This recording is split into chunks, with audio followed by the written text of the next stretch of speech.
This is going to be a film study look at Aidan Hutchinson's impacts, particularly early against the Panthers and the Lions' Week 5 win in Detroit. It seems like maybe we found the one thing that Aidan Hutchinson is not just naturally good at, and that's running with the football in his hands. He got cracked. I kept as I was watching the play unfold. I didn't watch it live. Watched it Sunday night after finishing watching the Ravens game. I was watching it like, doesn't he see that guy? Doesn't he? Nope. I guess he doesn't see that guy because he did get absolutely cracked. But at this point, you're talking about a guy who's 23 years old. I think he turned 23 a month ago. He now has 4 career interceptions. There was a point in time last year where he has an interception or then he gets a second where you're like, okay, is this random? Is this just pure chance? Finishes the year with 3. I feel like that's a high enough number to say it's not chance. And then this unbelievable play that he makes against the Panthers. I think I'll show you that one first, and then we'll show some film from overall in 2023. Look, everything he does this year is disruptive. Maybe there's not always a statistical acknowledgement of every single play, but he's always disruptive. To me, that's the definition of defense, is to be disruptive in your area. The play may go away from you. You may get held and unfortunately not be able to get a sack on a play when you beat somebody. His awareness level, his activity level. I said something in a video earlier Monday night.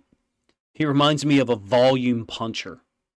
I need to make a better comparison than I did. I talked about like Nick and Nate Diaz. If you're a combat sports fan, you know what I'm talking about. But he's got fast twitch and slow twitch all together, meaning he can do fast twitch repeatedly over the course of a 7-second football play. We used to say the average football play lasts 7 seconds. So even if you're tired, can't you give us what you've got for 7 seconds? Or sometimes we'd send a guy on third down and we'd say, hey, give us everything you got for 14 seconds, because 14 seconds is 7 plus 7, 2 plays. That's all we're asking you for. Aidan Hutchinson looks like a guy who, if the average football play was 70 seconds, he'd be able to give you complete, absolute maniacal energy and effort. And I think it shows in his play. Beginning in week 1, you're talking about a guy who had an impact against the Chiefs. Chiefs right tackle clearly got away with bending, breaking the rules, manipulating them, and then a couple holds weren't called on them. I was glad for one thing, though, and I think you've seen the evidence of this. After that game, it seems like he's been kicked inside more as a rusher. Do I think that the Lions, with James Houston out,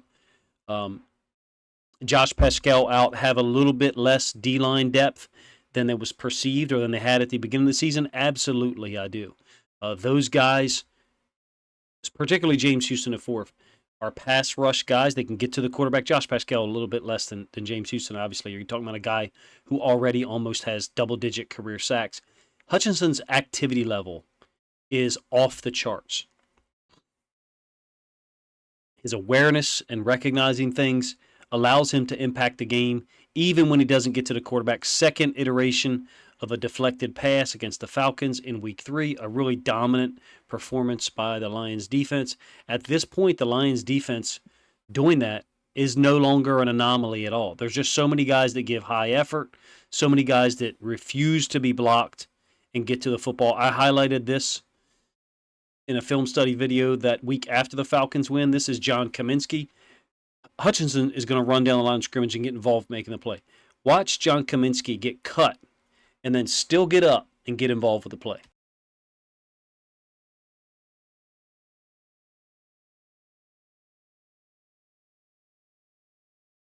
My apologies, I had my mic muted for a second.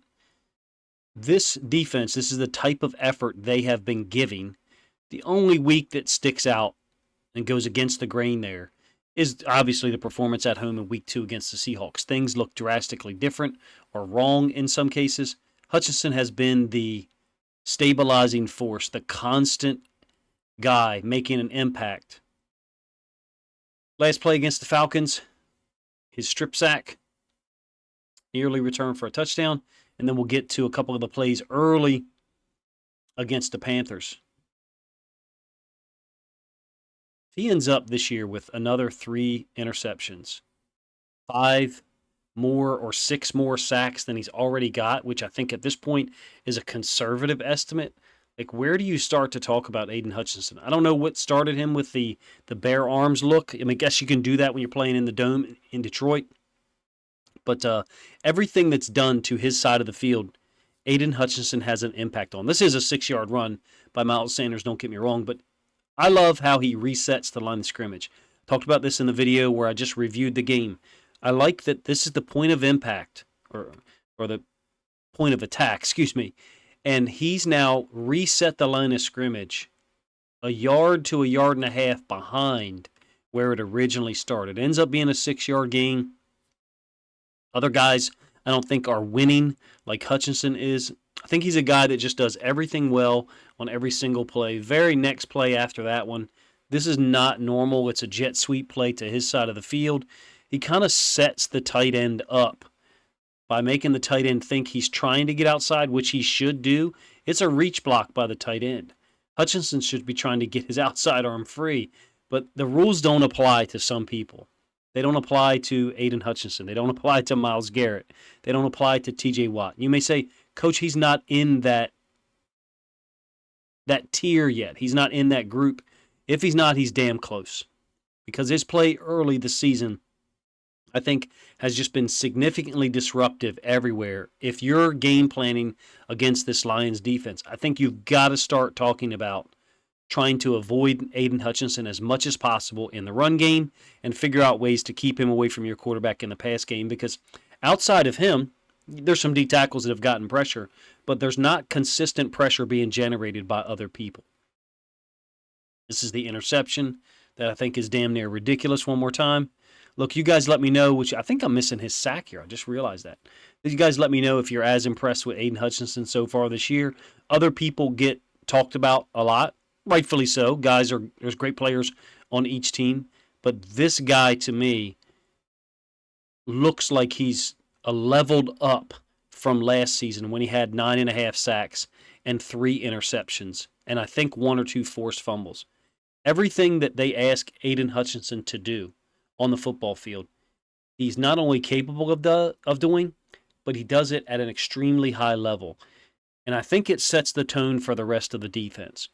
The way that he uses his hands to attack blockers, the way that he gets after the football at real distinct, clear angles, and then his refusal to be denied when he's rushing the quarterback, whether it's a spin back inside, whether it's a framing up with the inside arm and then ripping to the inside, outside move, speed rush. He seems to have all the moves, if you ask me. Very well trained, of course. His father was a 4-year player at Michigan before. I think his father has like 20 career sacks at the Division I level, which is unbelievable, the lineage there. So he's clearly well trained, been prepared for a long time to make an impact, able to keep him at home in Michigan. It's a great story, and I think it's only going to get better because Aidan Hutchinson right now is a guy who doesn't have, and this is tough for me to say, I'm a huge James Houston IV fan. He's going to be out for a while.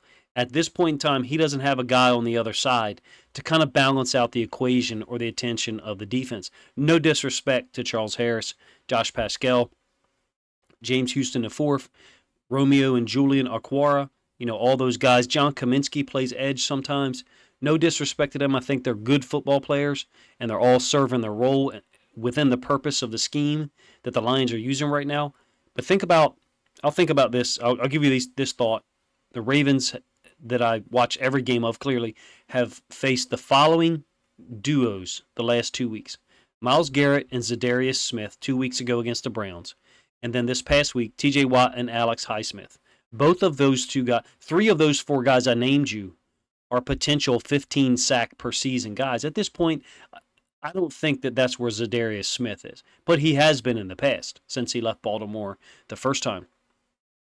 When Aidan Hutchinson has someone on the other side to draw as much attention, particularly in the pass game, but in run-pass situations as well, I wonder if you're even going to see more statistical impact in terms of sacks, forced fumbles, and tackles for loss. Appreciate you guys' time. If you enjoyed the video, I know I showed a lot of film from prior to the Panthers game.